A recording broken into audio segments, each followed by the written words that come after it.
kembali lagi bersama saya Gagapi di sini, dan ini adalah jam tangan Digitek 3001. Jam tangan Digitek yang sporty. Maksud saya jam tangan sport yang sporty. Kan emang ya jam tangan sport emang sporty kan ya. Maksudnya jam tangan sport yang keren abis. Bisa kalian lihat? Oh, nggak kelihatan ya teman-teman ya? Oh, sudah kelihatan. Oke. Harga 160 ribuan dapat jam tangan sport dengan fitur melimpah. Itu menarik sih. Buat varian warnanya jam tangan ini yaitu ada hitam dan merah. Dan juga untuk variasi yang lainnya hanya di bagian displaynya saja ya. Yang untuk warna aslinya yaitu juga hitam. Kalau yang akan kita unboxing ini yaitu warna merah, sudah kelihatan dari luar boxnya karena box jam tangan ini transparan. Kita coba lihat di bagian keterangannya dulu dengan bertuliskan Digitek dan ada juga tulisan Japan Movement. Jam tangan sport dari Digitek ini memang keren dengan display yang lebih ke desain modern. Untuk di dalam boxnya kalian hanya mendapatkan jam tangan dan buku manual yang seperti yang saya bilang tadi. Rasanya kok beda ya. Bodi dari jam tangan ini bukan dari karet untuk jam sport, tapi melainkan dari stainless. Namun saya kira di bagiannya juga masih menggunakan plastik. Coba kita buka saja untuk pelindung kacanya. Wah, bisa dibilang kaca ini kinclong, padahal masih terbuat dari resin, belum menggunakan gelas atau mineral kristal gelas ya. Jika dilihat jam tangan ini seperti jam tangan mahal dengan display seperti ala-ala jam Lamborghini Eropa, tapi bukan sama persis, melainkan hanya sama saja. Di sini bodinya terdapat aksesoris baut, 4 baut dengan warna merah yang nggak ada fungsinya. Terus tombolnya juga menurut saya terlalu besar dan rawan tersangkut. Jika dipegang terasa masih pakai plastik, berbeda dengan knob yang menggunakan campuran plastik dan stainless.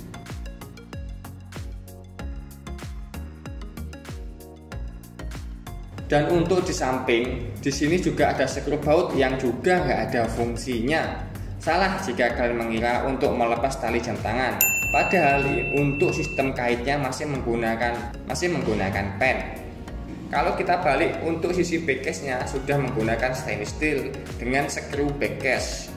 Kalau kalian lihat seksama, di backcase-nya ada beberapa tulisan, yaitu ada kodenya dan juga ada keterangan kalau jam tangan ini bisa diajak berenang 10 bar atau setara dengan 100 meter.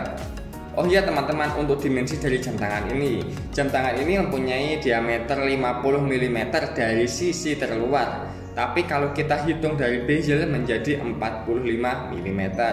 Dan juga kalau kita hitung dari kacanya hanya 39 mm. Kaca di sini menggunakan bentuk datar, bukan lagi cembung. Karena cembung untuk jam tangan sport itu rawan tergores.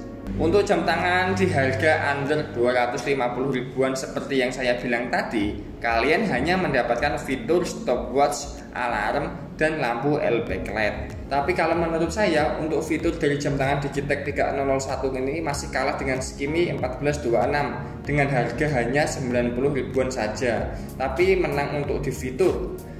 Kalau kalian penasaran dengan Skimi tersebut, kalian bisa klik link yang ada di atas ini teman-teman. Memang sih teman-teman, untuk dua brand Skimi dan Digitek itu merupakan saingan sejati kalau menurut saya. Kalau menurut saya juga di Indonesia ini ada tim Digitek dan ada tim Skimi.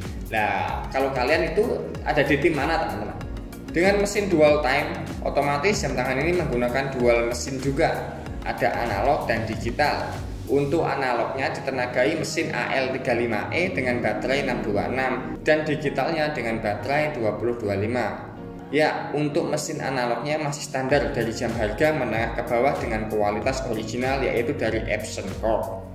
Dan untuk talinya jam tangan ini menggunakan karet dengan lebar loop 26 mm dan panjangnya 250 mm. Kalau dilihat dari segi loopnya seperti besar, tapi kalau ujung talinya kecil dan sudah menggunakan tackle dari stainless steel bertipe pengait. Sepertinya jam tangan ini cocok untuk orang yang agak besar.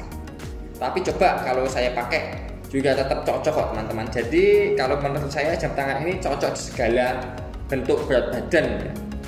Kalau dilihat dari bagian depan, jam tangan ini serasa keren dan enak dipandang, bening gitu di mata, dan bezelnya kelihatan berisi, mengusung oktagon bezel yang sama persis dengan Digitek 3119. Kalau kalian tertarik, kalian bisa menontonnya di link di atas sini.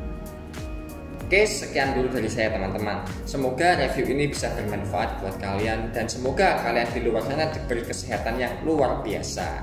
Tetap patuhi protokol kesehatan jika ingin keluar rumah teman-teman. Saya Kev Sikafit, saya undur diri. Terima kasih, sampai jumpa di video selanjutnya. Bye.